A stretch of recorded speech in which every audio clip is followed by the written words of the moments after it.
निशिकांत दुबे उस बारे में बात करना चाहते हैं क्या? डीवाई चंद्रचूड़ की जजमेंट के बारे में? क्या आप जाकर किसी भी मस्जिद को खोज सकते हो, नीचे मंदिर है या और क्या है देखने के लिए?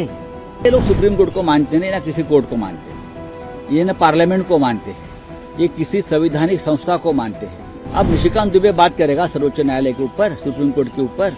सर्वोच्च न्यायालय पर इस प्रकार की टिप्पणी करने वाले को पार्टी से निष्कासित करना चाहिए। निशिकांत दुबे जो है उन्होंने कहा है कि देश में जो भी दंगे भड़क रहे हैं उसके पीछे सुप्रीम कोर्ट वजह है और चीफ जस्टिस जो भी बयान देते हैं उसकी वजह से देश में दंगे भड़क रहे हैं। कौन से चीफ जस्टिस की बात कर रहे हो? जब जस्टिस चंद्रचूड़ ने मस्जिद खोदने का आदेश दिया था कि आप कहां भी जाकर मस्जिद खोद सकते हो, दरगाह खोद सकते हो, हाँ, संभल में इसीलिए तो हो गया है ना दंगा। तो क्या निशिकांत दुबे उस बारे में बात करना चाहते हैं क्या? डीवाई चंद्रचूड़ की जजमेंट के बारे में? क्या आप जाकर किसी भी मस्जिद को खोज सकते हो, नीचे मंदिर है या और क्या है देखने के लिए? शायद मुझे लगता है वो चंद्रचूड़ को निशाना बना रहे हैं। तो बीजेपी की ट्रोल टीम कहीं कम नहीं हो रही है, आरोप पे आरोप दिया जा रहा है सर, सुप्रीम कोर्ट पे सवाल उठाया जा रहा है सर। देखिए, ये लोग सुप्रीम कोर्ट को मानते नहीं, ना किसी कोर्ट को मानते हैं, ये न पार्लियामेंट को मानते हैं, ये किसी संवैधानिक संस्था को मानते हैं। अब निशिकांत दुबे बात करेगा सर्वोच्च न्यायालय के ऊपर, सुप्रीम कोर्ट के ऊपर। हाँ, मुझे बताइए ना, ऐसे व्यक्ति को, सर्वोच्च न्यायालय पर इस प्रकार की टिप्पणी करने वाले को पार्टी से निष्कासित करना चाहिए। अगर आप संविधान के रखवालदार, चौकीदार हो सचमुच, तो आपको उनके ऊपर एक्शन लेनी चाहिए।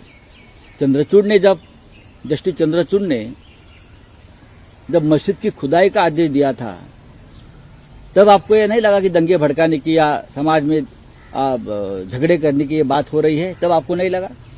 संभल में 7 लोग मर गए और जगह पे लोग मर गए, तब आपको ये नहीं लगा कि सुप्रीम कोर्ट अपनी हद पार कर रही है? तब नहीं लगा ना। जब महाराष्ट्र के गैर कानूनी सरकार को प्रोटेक्शन दिया जस्टिस चंद्रचूड़ ने, अनुच्छेद 10 को आंखों के सामने टूटते हुए देखा है, तब नहीं लगा है लोगों को कि सुप्रीम कोर्ट अपनी हद पार कर रही है? मनसे के कुछ नेता है, देखिए, मनसे के कुछ terms and condition, Raj Thackeray ji और उद्धव ठाकरे जी दोनों भाई हैं, दोनों भाई हैं। हम सालों साल एक साथ रहे हैं, आज भी हमारा वो रिश्ता कायम है, भाई का, मित्रों का वो रिश्ता आज भी हमारा कायम है, वो टूटा नहीं है। अगर कोई दूसरा व्यक्ति बात करती है तो अपने पार्टी चीफ से पूछ लीजिए कि जो मैं बोल रहा हूं ये सही है या नहीं है। दोनों भाई तय करेंगे। और हमने उद्धव जी की बात मानी है कि महाराष्ट्र के हित के लिए हमको अगर एक साथ आना पड़े तो हम हमारे जो भी मतभेद है वो हम भूल सकते हैं। Thank you. उन्होंने कहा है कि टर्म्स एंड कंडीशन पे there is no terms and, कोई टर्म्स एंड कंडीशन की बात उद्धव ठाकरे साहब ने नहीं की है।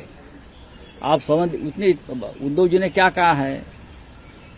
कुछ राजनीतिक दल ऐसे हैं जो सत्ता पार्टी में है, वो अपने आप को महाराष्ट्र के बहुत बड़े हितकारी समझते हैं, लेकिन वो महाराष्ट्र के शत्रु है, दुश्मन है, वो महाराष्ट्र तोड़ना चाहते हैं, मराठी स्वाभिमान पर हमला करना चाहते हैं। बालासाहेब ठाकरे जी की शिवसेना इसलिए तोड़ी कि महाराष्ट्र स्वाभिमान को खत्म करे। ऐसी किसी भी राजनीतिक दल के साथ हमारा संबंध नहीं होना चाहिए, तभी हम सच्चे महाराष्ट्र भक्त बन सकते हैं। और ये कोई कंडीशन नहीं है ना, ये हमारे राज्य के लोगों की भावना है, यही व्यक्ति है और क्या है। गठबंधन का अगला पार्ट कब दिखाई देगा? क्योंकि उनको ईडी सीडी इनके सामने जाना पड़ेगा, साथ ही साथ आपको अपनी सहयोगी पार्टी के साथ सम्मान से जगह बनानी पड़ेगी। ये चैलेंज नहीं हो सकता सर? बड़ा कोई चैलेंज नहीं सर। डिक्टेटरशिप जो है इस देश में चल रही है और महाराष्ट्र में जिस प्रकार का राज चल रहा है उसके खिलाफ ज्यादा से ज्यादा लोग एक साथ आना जरूरी है।